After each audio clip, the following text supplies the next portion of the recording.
오늘 우리 시온 찬양대 찬양 하나님이 기뻐 받으신 줄 믿습니다. 은혜 많이 받으셨습니까? 그럼 설교 안 해도 됩니다. 오늘 그 가사 속에 다 메시지가 다 있네요. 아버지 집에 거할 것이 많다고 말씀하십니다. 하나님이 함께 하시고 지키신다고 약속하십니다. 그걸 굳게 믿고요, 걱정하지 맙시다. 그러니까 걱정한다고 하는 건 결국 못 믿는다는 거 아닙니까? 그건 아니죠.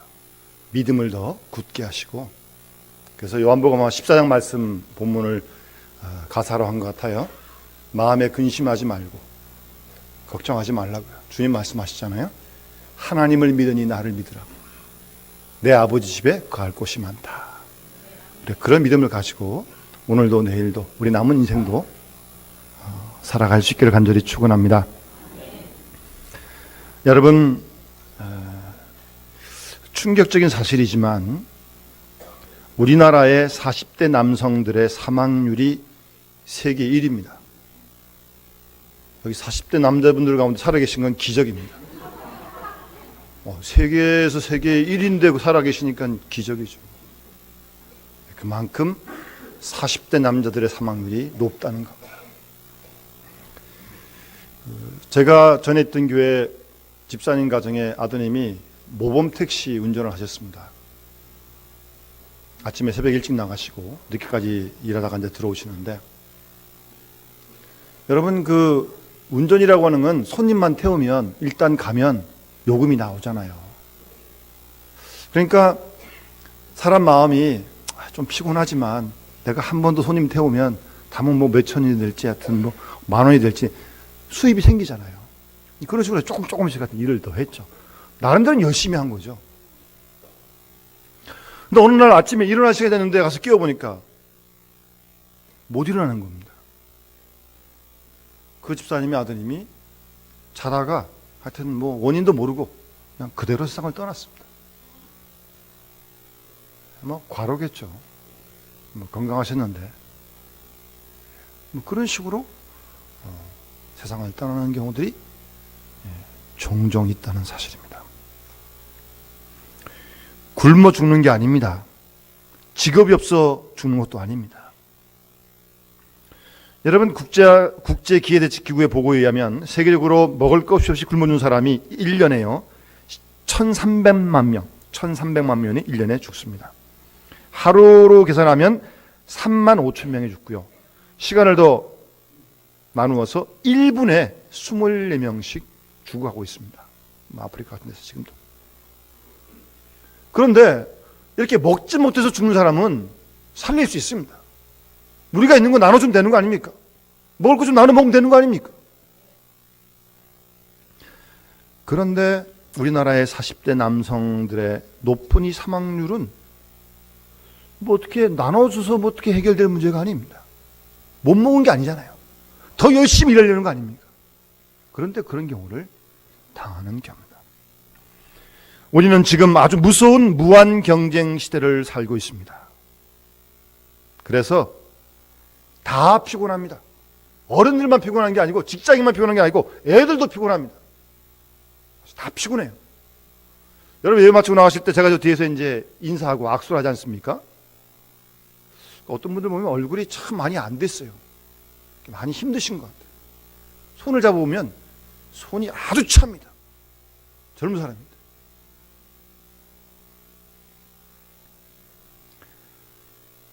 이런 무한 경쟁 시대에 살아남기 위해서 경제적으로, 정신적으로 우리는 싸우고 있고요. 명예를 지키고 지위를 지키고 자존심을 지키기 위해서 싸우고 있습니다. 살아남기 위해서, 더 얻기 위해서, 더 높아지기 위해서 죽을 힘을 다해가지고 싸움을 하고 있습니다. 그런데 이 경쟁의 승자는 아무도 없습니다. 모두가 다 패자로 남게 되는 것입니다. 그리고 우리는 무서운 정보 시대를 살아가고 있습니다. 쏟아지는 정보를 우리가 받아들여야 되기 때문에 배우고 또 배우고 또 배웁니다. 뭐 이건 한도 끝도 없습니다. 그리고 그 많은 정보 가운데 확실한 것을 찾기 위해서 우린 더욱더 피곤할 수밖에 없는 겁니다. 우리는 변화를 원합니다. 개혁을 원합니다. 다 필요하고 좋은 겁니다. 그런데 변화와 개혁에 보장이 없습니다. 좋은 방향으로 변할지 아니면 좋지 못한 나쁜 방향으로 변할지, 그런 불확실성에 우리는 사로잡혀 있습니다. 변화해야겠다는 어떤 그런 강박관념과 함께 이 변화에 대한 이런 두려움, 혹시나 잘못되지 않을까 라고 하는 그런 두려움을 갖게 되는 것이 바로 이 때문입니다. 이런 여러 가지 생각들이 우리를 짓누르고 우리에게 아주 무거운 짐이 되었습니다.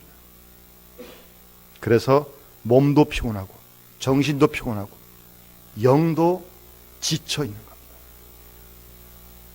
그것이 오늘 우리의 현실입니다. 그래서 이런저런 강한 스트레스로 말미암아 우리는 어떤 그 중압감에 지금 빠져 있습니다.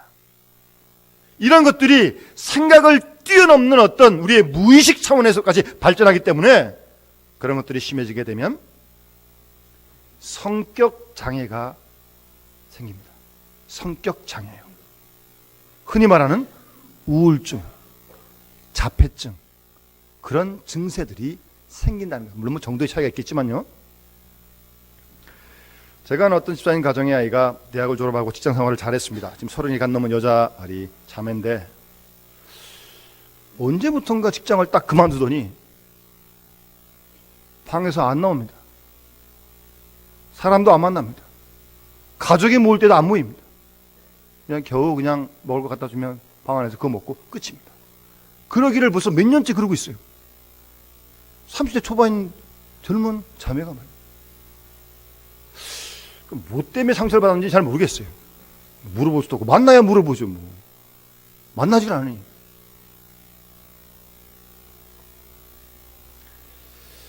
여러분, 병이라는 말과 장애란 말은 다릅니다. 병은 지금 발전하고 있는 거예요. 그래서 나을 수도 있고 물론 안 좋아질 수도 있습니다. 그러나 장애란 말은 어떤 상태로 정지된 상태입니다. 그래서 무서운 거예요. 여러분, 눈병을 앓고 있는 사람하고 앞을 못 보는 사람하고 다릅니다. 눈병을 앓고 있으면 고치면 돼요. 물론 안 좋아할 수도 있겠죠. 그러나 앞을 못 보는 시각장애인은 그냥 그 상태로 멈춘 겁니다. 그게 장애입니다. 여러분, 우리에게 성격 장애가 문제입니다. 어디까지가 자기 본래의 모습인지 스스로 모릅니다. 겉으로는 멀쩡한데 환자입니다. 정신적으로 환자예요. 그것을 장애라고 말하는 것입니다. 그래서 심해지면 자살도 하고 또 극단적으로 자기 도피에 빠지게 됩니다. 우울증에 빠져가지고 초조해지고 아무도 안 만나는 겁니다. 그리고 스스로 깊은 절망 상태에 빠져 들어가게 되는 것입니다. 이런 모든 것들이 다 스트레스의 결과입니다. 어떤 사람은 이 스트레스 때문에 공격적으로 변하는 사람도 있습니다. 다른 사람과 사회에 대하여 공격적인 태도를 취합니다. 목적도 없는 반항이고 이유 없는 말과 행동에 폭력을 행합니다. 완전히 병적입니다. 이런 현상은 더 이상 강 건너 불구경할 수 있는 그런 현실이 아닙니다. 바로 그런 것들이 오늘 우리의 현실이 되고 말았다는 사실입니다. 여러분, 이 사람이 어떤 정신적으로 중압감에 계속 이렇게 눌리는 상태, 그걸 가리켜서 스트레스라고 그러는 거 아닙니까? 그게 스트레스 아닙니까? 그것들로 말미암아 이런 일들이, 현실들이 생긴다는 사실입니다. 스트레스의 유형에는 한 3가지로 나눠보시는데 심리학적으로요. 우선 불안해집니다. 자꾸 불안해집니다. 어떤 위험에 대한 막연한 불안 의식이 우리 마음속에 생깁니다. 어떤 대상이 있는 걱정이 아닙니다. 무엇을 걱정하고 있는지 모릅니다. 이유를 모르는 근심이 우리 마음속에 있다는 겁니다. 그래서 대상이 있는 근심은 공포라 그러고 대상이 없는 근심을 불안이라고 그러는 겁니다.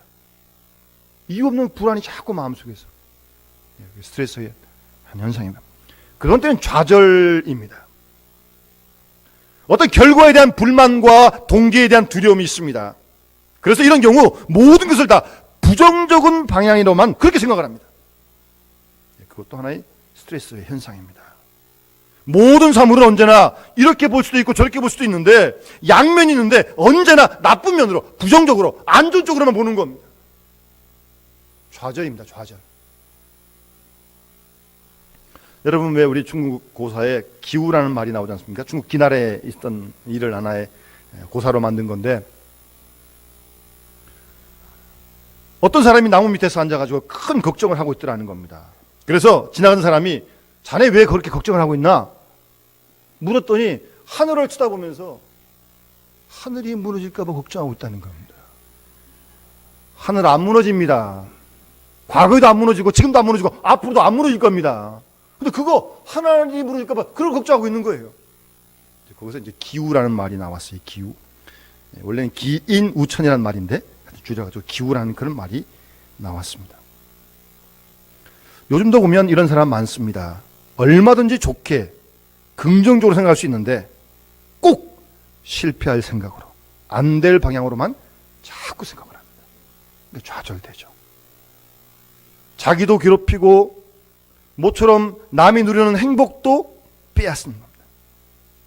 그런 사람 만나면요, 나도 불안해지고요, 겁납니다. 나쁜 방향으로만 자꾸 생각을 하기 때문입니다. 바로 그런 것들도 하나의 병입니다. 병. 뿐만 아니라 어떤 갈등 같은 것도 생깁니다. 마음에. 어떤 두 가지 상반된 목표 가운데서 한쪽을 선택할 때 우리는 갈등을 하게 됩니다. 뭐 우리 인생의 삶이 순간순간 모든 것이 선택 아닙니까? 어떤 선택을 하고 나서 이거 잘못된 게 아닌가? 이런 식으로 이제 마음속에서 계속 갈등이 일어나는 겁니다. 가장 심한 갈등은 어떤 젊은 청년이 결혼을 했어요. 신혼여행 갔다 왔어요. 그런데 마음속에 이거 잘못한 결혼 아닌가? 이미 다 했는데 뭐 어쩌란 말입니까? 그런 갈등이 생기는 거예요. 갈등이.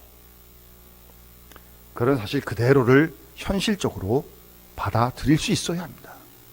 이미 선택한 일이니까 가난하건 부하건 주어진 현실 아닙니까? 그대로를 수용할 수 있어야 합니다. 그런데 늘 모든 것을 다시 선택하려고 하고 심지어 자신의 선택을 뒤집어 보려고 하는 그런 생각을 갖는 겁니다. 그러니까 갈등이 생기는 거죠. 갈등이 생기는 겁니다. 이런 갈등이 죽을 때까지 계속되는 거예요. 그것도 병입니다. 병. 선택한 것에 대한 갈등 때문에 고민에 빠집니다. 짐이 되는 거예요. 마음이 아파요. 마음이 거기에 눌리고 있어요. 그리고 거기서부터 헤어나지 못하는 그런 현실을 살아가고 있다는 것입니다. 오늘 본문에 보면 다윗도요, 상당한 스트레스를 받았습니다. 본문에 보세요. 원수의 소리 3절, 악인의 압제 때문에 상당히 다윗은 힘들어합니다. 4절 말씀 보시면 다윗의 마음이 내 속에서 심히 아파하며 사망의 위험이 내게 이르렀다. 아니, 죽음이 아주 코앞에 와 있는 그런 지금. 그래서 5절 말씀 보시면 두려움과 떨림이 내게 이르고 공포가 나를 완전히 덮어버렸다는 겁니다. 지금 다윗도 그럼 지경에 아주 심한 스트레스를 받은 거죠. 오늘 얘기하면요. 더군다나 다윗은 일개 가장도 아니고 한 나라의 왕이었으니까 얼마나 그 스트레스가 중압감이 컸겠습니까?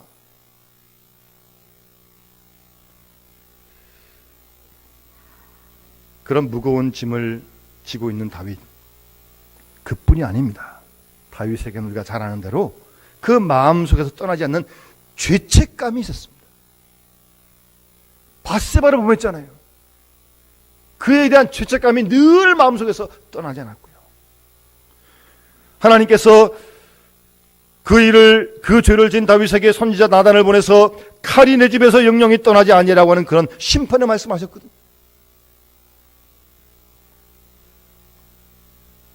그 대가로 말미암아 다윗은 아들 중에 가장 뛰어난 아들이었던 압살롬으로부터 배반을 당하는 그런 무서운 심판도 겪게 됩니다.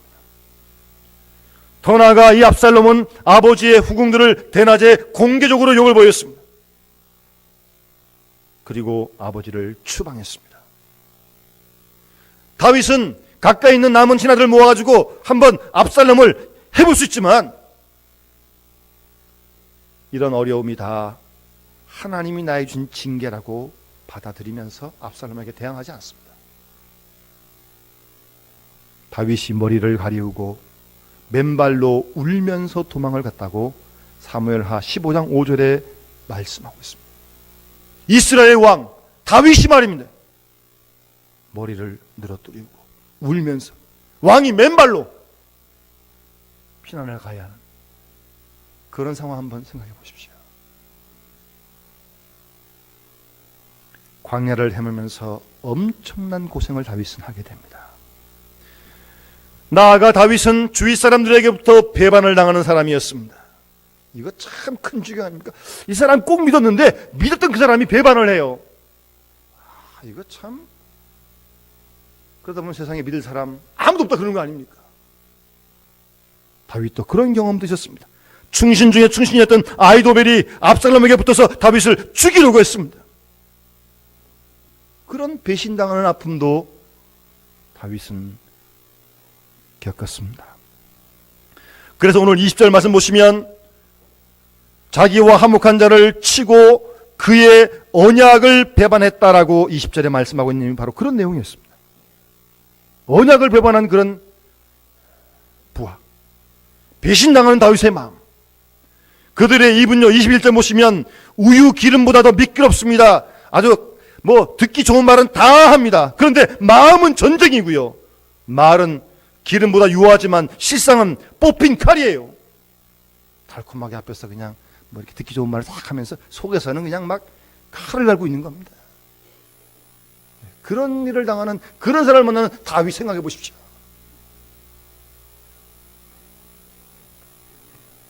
정말 가슴 아픈 일이고 정말 다윗은 무진장 큰 고생을 정말 안팎으로 지금 하고 있는 거예요. 정말 스트레스 정말 많이 받는 거죠.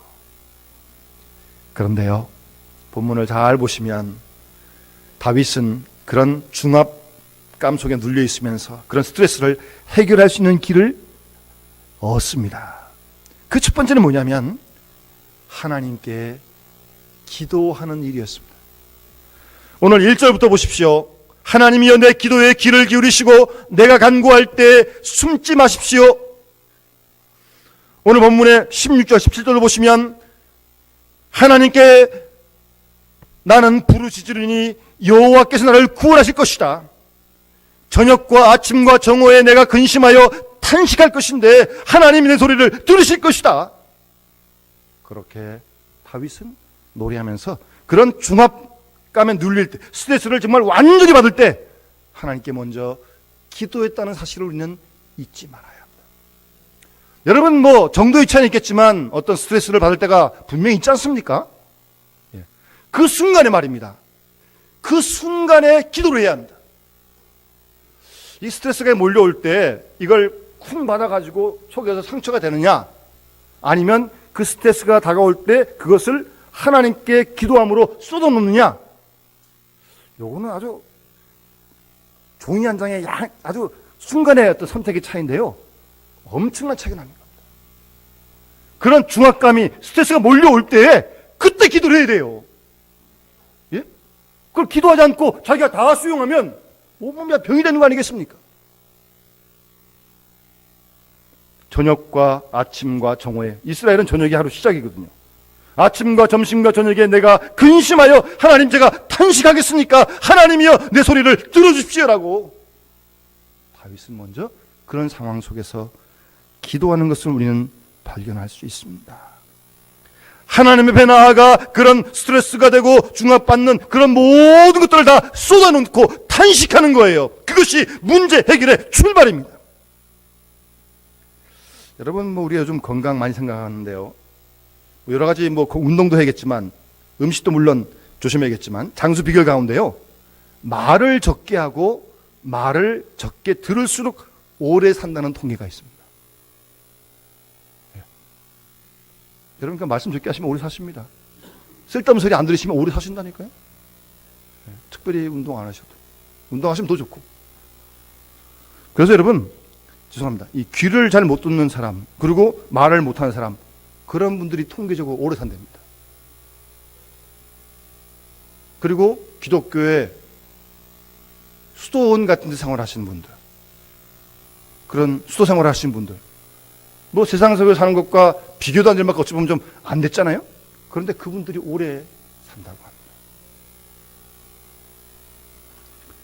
여러분, 적게 들으시고 적게 말하세요. 적게 들으시고 적게 말하는 만큼 하나님께 말씀을 들으시고 하나님 말씀을 들으세요. 오늘 본문의 그 앞에 보면 참 재미있는 표현을 합니다. 그렇게 지금 두려움과 떨림과 공포로 덮고 있는데 이 다윗이 뭐라 그래요? 6절 말씀 보시면 만일 나에게 비둘기같이 날개가 있다면 날아가서 편히 쉴 것인데 어디로 가냐면요, 7절에 내가 멀리 날아가서 어디에 머물러요? 광야에 머무르겠다는 거예요. 사람이 아무도 없어요. 아무 소리도 안 들려요. 그런 광야에 머무르겠다는 거예요.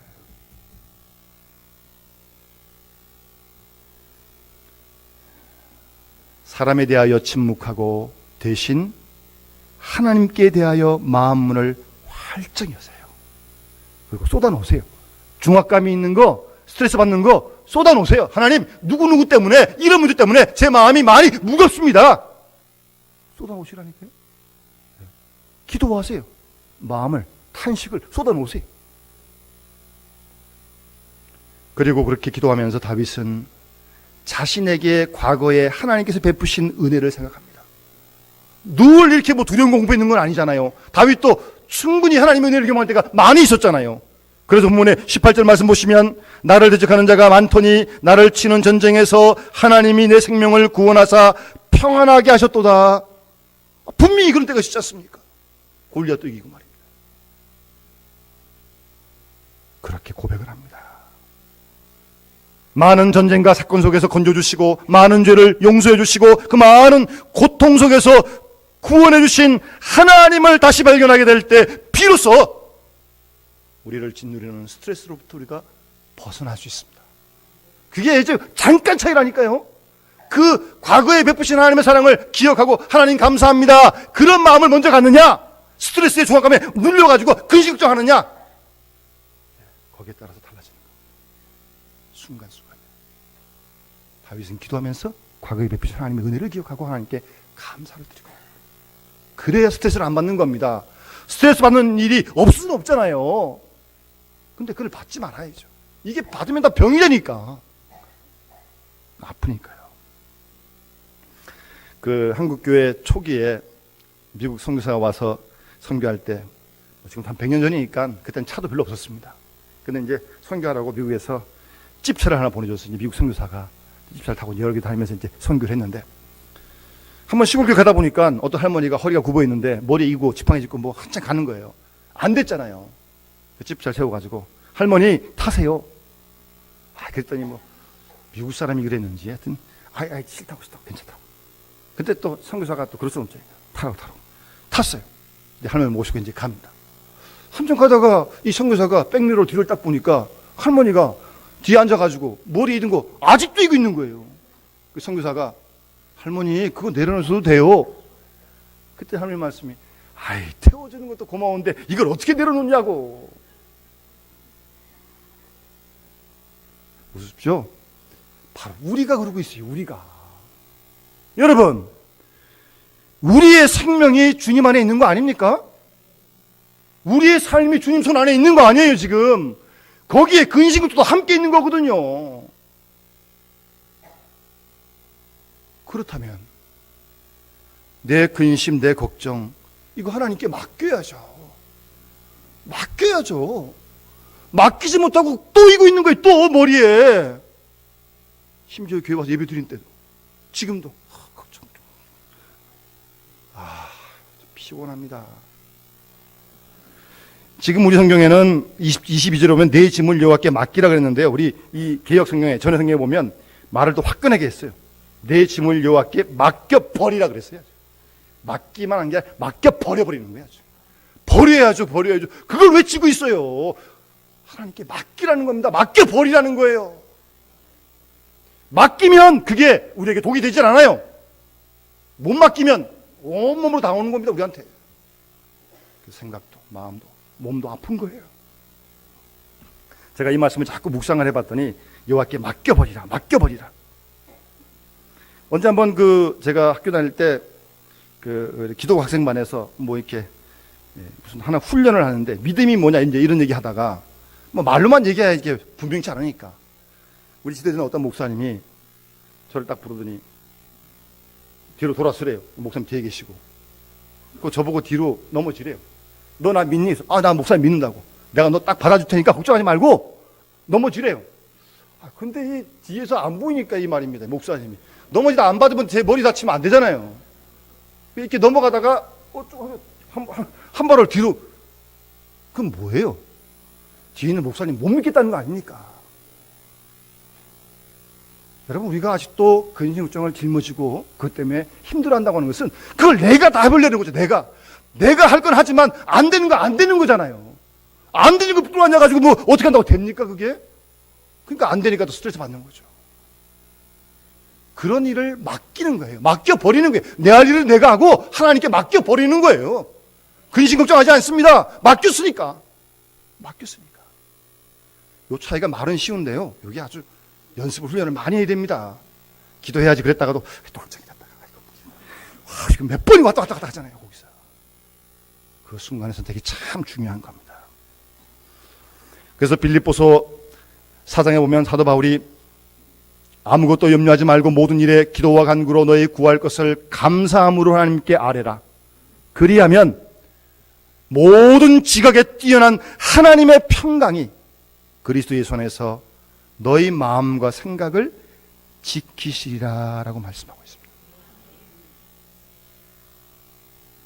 내 마음을 내가 지킬 수 없습니다.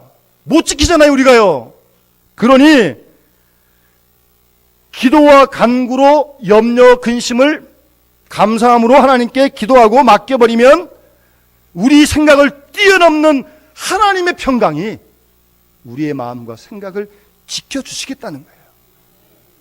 내가 지키는 게 아니고요. 내가 못 지키는 거예요. 그래서 오늘 여기 시편 본문을 잘 보시면 내 짐을 단어를 보시면 나의 짐이 아니에요. 너의 짐이에요. 아이가 아니고 어이란 말입니다. 다윗이 자기에게 내 짐 하나님께 맡겨버려라 그러는 거예요. 자기가 자기에게. 잘 보세요. 나의 짐이 아니에요. 내 짐이에요. 내 짐. 자신을 객관화시키는 겁니다. 자기가 자기에게 내 짐 있느냐? 그거 하나님께 맡겨버려라. 자기의 길을 버리고 하나님의 길을 선택하는 것이고요. 내 방법을 버리고 하나님 방법을 따르는 것이고요. 내 뜻을 버리고 하나님의 말씀에 순종하는 것이고 그 약속의 말씀을 믿는 겁니다. 스스로 자기에게 자기가 내 짐을 맡겨버리라고 그렇게 말씀하십니다. 그러면 그가 너를 붙들어 주시고 하나님은 결단코 의인의 요동함을 허락하지 않으신다. 아멘. 절대 하나님 허락지 않습니다. 맡기세요. 괜히 짊어지시고 머리 아파하지 하지 마시고 스트레스 받지 마시고 그런 일들을 다 하나님께 맡기면서 주시는 평강을 누리면서 우리가 오늘도 이 땅을 몸도 마음도 영혼도 정신도 건강하게 살아가야죠. 그런 은혜가 우리 모두 함께 할 수 있기를 주의 이름으로 축원합니다. 기도드리겠습니다. 사랑의 아버지 하나님, 우리가 하나님을 믿노라 하지만 가만히 우리의 생활을 보면 참 하나님을 믿지 못할 때가 참 많습니다.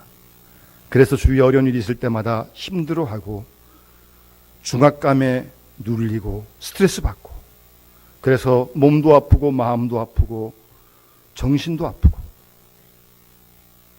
하나님 아버지, 우리들의 이 어리석음과 연약한 믿음을 주님 불쌍히 여기시고 용서해 주시고 오늘 다윗처럼 이렇게 많이 힘들고 어려울 때마다 하나님께 나아가 기도하고 지난날 베푸신 하나님의 은혜와 사랑을 기억하고 감사하며 우리의 짐을 하나님께 온전히 다 맡겨버릴 수 있도록 도와주시옵소서. 그리하여 주님이 주시는 평강을 누리며 하나님의 기뻐하실 뜻을 이루며 몸도 마음도 영혼도 건강한 모습으로 살아가는 우리 모두가 될 수 있도록 하나님 축복해 주시옵소서. 감사드리며 예수님의 이름으로 간절히 기도드리옵나이다. 아멘.